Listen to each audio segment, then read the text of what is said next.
اللہ رب العالمین والصلاة والسلام علی سید الانبیاء والمرسلین وعلی آلہ واصحابہ اجمعین ومن اتبعہم الی یوم الدین اشہد ان لا الہ الا اللہ وحدہ لا شریک لہ واشہد ان سیدنا ومولانا محمدا عبدہ ورسولہ اما بعد فاعوذ باللہ من الشیطان الرجیم بسم اللہ الرحمن الرحیم ان اللہ وملائکتہ یصلون علی النبی یا ایہا الذین آمنوا صلوا علیہ وسلموا تسلیما الصلاۃ والسلام علیک یا سیدی یا رسول اللہ وعلی آلک واصحابک یا سیدی یا حبیب اللہ الصلاۃ والسلام علیک یا سیدی یا نبی اللہ وعلی آلک واصحابک یا سیدی یا رحمت للعالمین مولا صلی وسلم دائما ابدا علی حبیبک خیر الخلق کلہم هو الحبیب الذی ترجى شفاعته لكل ہول من الاحوال مقتحم یا ربی بالمصطفیٰ بلغ مقاصدنا واغفر لنا ما مضى یا واسع الکرم۔ حمد و صلاۃ کے بعد نہایت ہی واجب الاحترام احباب گرامی قدر سامعین و حاضرین، بحمدہ تعالی ہمارے ماہانہ درس قرآن و سنت کی یہ 14ویں نشست ہے جس میں ہم شرکت کی حاضری کی سعادت حاصل کر رہے ہیں۔ بحمدہ تعالی کتاب و سنت کی روشنی میں، کتاب و سنت، اجماع امت اور سلف صالحین کے عقائد و نظریات کی روشنی میں عقائد حقہ کا دفاع اور عقائد حقہ اور اہل سنت و جماعت اہل حق کے خلاف اٹھنے والے جتنے فتنے اور مسلمانوں کے عقائد کو خراب کرنے والے جتنے عناصر ہیں، ان عناصر کے رد و ابطال کے لیے کتاب و سنت، اجماع امت اور سلف صالحین کے عقائد و نظریات کی روشنی میں بحمدہ تعالی ہم اللہ کے فضل و کرم سے اپنے ان ماہانہ دروس کتاب و سنت کی صورت میں ذکر و بیان سننے اور کرنے کی سعادت حاصل کر رہے ہیں۔ آج کے اس پرفتن دور میں جبکہ مادیت اپنے انتہائی عروج پر ہے اور روحانیت کا فقدان نظر آتا ہے، جیسے جیسے مادیت بڑھتی جا رہی ہے روحانیت کا فقدان ہوتا جا رہا ہے۔ وہ لوگ جن کا مادیت اوڑھنا بچھونا اور جنہوں نے اپنے عقائد و نظریات کی بنیاد اپنے عقلی ٹکوسلوں پر اور اپنی خود ساختہ لاجک کے اوپر رکھنے کی ٹھان رکھی ہے، وہ اسلام کے مسلمہ اور متفق علیہ عقائد و نظریات کو بھی اپنی لاجک کے اوپر پرکھنے کی جسارت کرنے کی کوشش کر رہے ہیں اور جسارت کر رہے ہیں، جبکہ بنیادی مقدمہ اور اسلام کے عقائد و اعمال کے حوالے سے ہمیں جو بنیادی نظریہ ہے اس کو سمجھنے کی اس پرفتن دور میں، اس مادی دور میں سخت اشد ضرورت ہے۔ وہ یہ کہ اسلامی عقائد و اعمال کو ہم عقل کے ترازو پر ساری چیزوں کو پرکھنے کی اگر کوشش کریں گے تو یہ انسانی عقل کے احاطے سے چیزیں ماورا ہیں۔ ایک ہے کسی چیز کا عقل کے خلاف ہونا، اور ایک ہے کسی امر کا عقل کے دائرے سے مابرا ہونا۔ یعنی ایک وہ چیز ہے کہ جس کو عقل ناممکن قرار دیتی ہے، اس کو محال قرار دیتی ہے کہ عقل کہتی یہ نہیں ہو سکتا، اور ایک وہ چیز ہے کہ جس کو ہم عقل کے ذریعے پرکھ ہی نہیں سکتے۔ ہماری عقل کا ترازو اتنا چھوٹا ہے کہ ہم اس کو عقل کے ذریعے اس معاملے کو، اس امر کو تول نہیں سکتے۔ اب جب ہم عقائد کی بات کریں تو ان میں سے ایک عقیدہ جس کے نام کے اعتبار سے ہم اس نام کی ریسرچ اور اس کے معنی کو جب ہم دیکھتے ہیں تو وہ معنی ہی واضح کر دیتا ہے کہ یہ چیز عقل پہ تلنے والی نہیں ہے، اور وہ ہے انبیاء کرام علیہم الصلوات و تسلیمات کے معجزات اور اولیاء اللہ کی کرامات۔ بالخصوص اس وقت اہل سنت و جماعت کے سیدھے سادے اور بولے بالے نوجوانوں کو جو برگلانے کی کوشش کی جاتی ہے، ان کے اذہان کو خراب کرنے کی کوشش کی جاتی ہے، تو وہ اپنی لاجک پیش کر کے، اپنی الٹی عقل پیش کر کے گویا کہ ان معجزات اور کرامات کو عقل کے ترازو پہ تولنے کی کوشش کی جاتی ہے، جبکہ حقیقت یہ ہے کہ جب ہم لفظ بولتے ہیں معجزہ، معجزہ لفظ اس کا معنی ہی بتاتا ہے معجزہ یعنی عقلوں کو عاجز کر دینے والا۔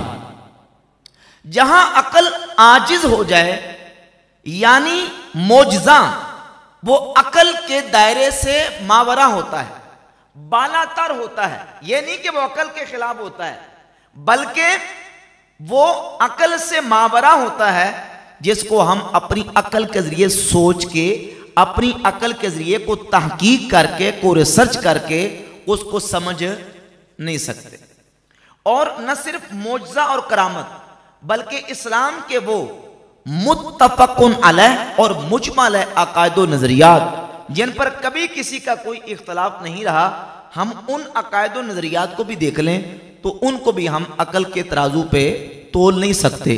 جنت ہے، دوزخ کا وجود ہے، جنت کا دروازہ اتنا بڑا ہے، 500 سال تک گھوڑا دوڑتا رہے، دروازہ اتنی چوڑائی رکھتا ہے، اور اس کی اعلیٰ نعمتیں، اور اس کے اندر اللہ رب العزت نے جنتیوں کے لیے جو نعمتیں اور سہولیات رکھی ہیں، اور جو جنت کا ذکر و بیان قرآن و سنت میں آ گیا، اس کو اگر بندہ عقل کے ترازو پہ تول لے، بات موت کیا ہونے والا ہے، برزخ کی زندگی کے جو احوال ہیں، انسان جب مر جاتا ہے قبر میں لٹا دیا جاتا ہے، اس کے پاس نکیرن فرشتے آتے ہیں، آ کے اس سے سوال کرتے ہیں اور پوچھتے ہیں تیرا رب، پھر نبی کریم علیہ السلام کے بارے میں، اسلام کے بارے میں، یہ سوالات ہوتے ہیں، اور پھر اس کو اٹھا کے بٹھایا جاتا ہے، سوال کیے جاتے ہیں۔ یہ ساری چیزیں برزخ کے حوالے سے، باس بعد الموت کے حوالے سے، ان ساری چیزوں کا تعلق سمعیات کے ساتھ ہے۔ یعنی اللہ نے اپنے نبی کو بتایا اور نبی نے اپنی امت کو بتایا، اور ہمارا کیا عقیدہ اور ایمان ہے؟ سمعنا و اطعنا، ہم نے سن لیا اور ہم نے اطاعت کی، ہم نے سن لیا اور ہم نے، یہ نہیں کہ ہم نے تحقیق کی، ہم نے ریسرچ کی، ہم نے اپنی لاجک پہ پرکھا، ہم نے اپنی عقل پہ پرکھا اور تب اس کو مانا، کیونکہ یہ چیزیں عقل پہ پرکھی جانے سے مابرا ہے، بالا تر ہے، اس کو ہم اپنی عقل کے ترازو پہ نہیں تول سکتے، عقل کے ترازو پہ نہیں پرکھ سکتے۔ اب یہی حال جو ہے وہ معجزات کا اور کرامات کا ہے۔ چونکہ معجزات ہوں، کرامات ہوں، بحمد تعالی ہم اہل سنت و جماعت اللہ کے فضل و کرم سے ایسا مبارک عقیدہ رکھتے ہیں کہ اللہ نے جو نبیوں کو شانیں اور عظمتیں عطا فرمائی ہیں ہم ان کو بھی مانتے ہیں، اللہ نے جو اپنے ولیوں کو شانیں اور عظمتیں عطا فرمائی ہیں ہم ان کو بھی دل و جان سے مانتے ہیں۔ بالخصوص کرامات اولیاء کے حوالے سے ہمارا جو عقیدہ اور نظریہ ہے گمراہ فرقوں کے مقابلے میں وہ ہمارے عقیدے کی کتابوں میں واضح طور پر لکھا ہوا ہے کہ کرامات الاولیاء حق، اللہ کے ولیوں کی کرامتیں برحق ہیں، اولیاء اللہ کی کرامات برحق ہیں۔ اور یہ بات یاد رکھے، جب کرامات اولیاء کی بات آئے، اس کے ثبوت اور دلیل کی بات آئے گی، تو اولیاء اللہ کی کرامات کا ثبوت قرآن و سنت سے ہے۔ قرآن مجید کی بعض آیات موجود،